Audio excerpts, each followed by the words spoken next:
The eye of that storm is currently here over Cape Cod, but we haven't even begun to feel its full extent. This is more than 800,000 people are waking up all along the coast without any power, and thousands of flights have already been delayed, if not outright canceled. But here on the Cape, it's not the rain that's still coming that's the biggest threat. It's these already whipping winds. A powerful storm churning up the East Coast. Heavy rain battering New York and New Jersey, and winds whipping up waves in Connecticut. Now Massachusetts in the crosshairs. The first signs of damage, heavy winds taking down trees as first responders brace for battle. We call it our storm fighter.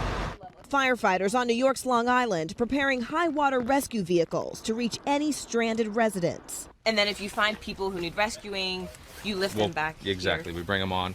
The fear, a so-called perfect storm, a convergence of weather events creating dangerous conditions. 10 million people are currently under flash flood watches, with wind gusts reaching up to 80 miles per hour, sending waves cresting up to 25 feet high. The storm barreling down on the same area devastated by Superstorm Sandy 5 years ago. That storm killed almost 150 people, left 8.5 million without power, and caused widespread damage. That's why the Coast Guard is preparing its fleet. This storm is going to be a significant event, and we recommend people stay off the water. And residents are bracing for impact. I think it's going to be pretty bad. The storm is expected to last well into the afternoon, and here we are currently under a high wind and a flash flood warning. But as that rain begins to pick up throughout the day, the threat of that flood may just be beginning. Matt, Savannah? Morgan, thanks very much. Boy, did it rain here. It really did. And what do we have in store today? I discovered I got a leak in a skylight. Always good times, yeah. But it's not about me. It's about you. Thank you for joining us. And we do, in fact, we're going to be looking at those flash flood warnings, flash flood watches, the live radar shows right now. The heaviest activity up around northern and central New England. And with the biggest risks right now, as Morgan mentioned, the winds, where strongest winds are going to be at the coast, Cape Cod and the islands, gusts of 50 to 60 mile per hour winds. We're also looking 50 to 60 mile per hour gusts out onto Long Island. Now, the coastal storm will also cause high surf, coastal flood risk. We're looking for rough surf, large swells, and beach erosion going to be a big problem. And the rain, although it will be tapering off, we're looking at some areas could pick up another 1 to 2 inches of heavy rain with this system, but that pushes off pretty quickly. Behind it, though, much colder air, and we're going to be talking a lot about frost and freeze warnings coming up in the next half hour. Wow. Nothing but good news. That's me, Mr. Smiles.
There's another way water can get into the air.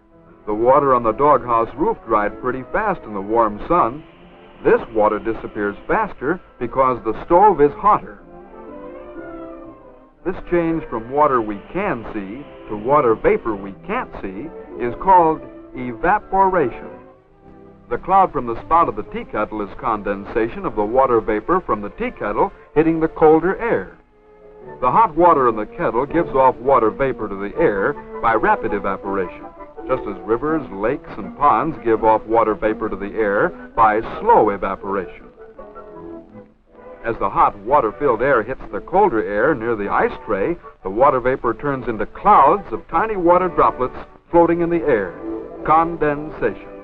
When the air is quite cold and cannot hold any more water droplets, they collect together to form larger drops, as on the ice tray.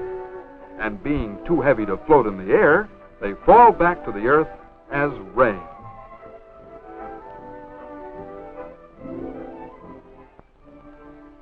Without water in the air, we couldn't live. Our fields would be dry and nothing would grow.